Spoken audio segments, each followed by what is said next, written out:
matanda na, ang buhok ko'y puti na, ang ngipin ko ay bungal na.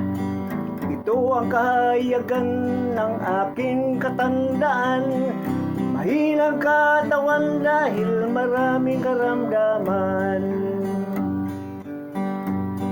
Ngunit ang isip ko'y walang pagbabago, ang paningin ko ay lumabo na, ang tuhod ko may umana, ang paa ko'y nagmanas pa.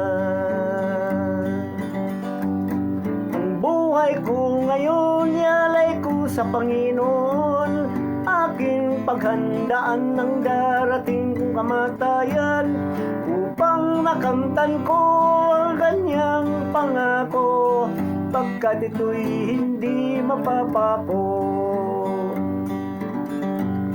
Labis na paglalasing magdulot ng karamdaman, ito ang aking nararanasan. Dapat kong tigilan ang bisyong walang kabuluhan, pagkat dyan nagmula ang kaguluhan.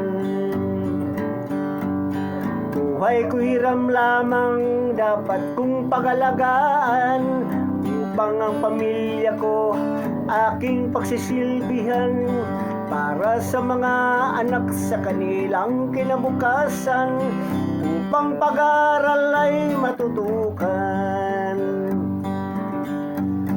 Ang buhay ko ngayon ialay ko sa Panginoon, aking paghandaan ng darating kong kamatayan, upang makamtan ko ang kanyang pangako, pagkat ito'y hindi mapapako.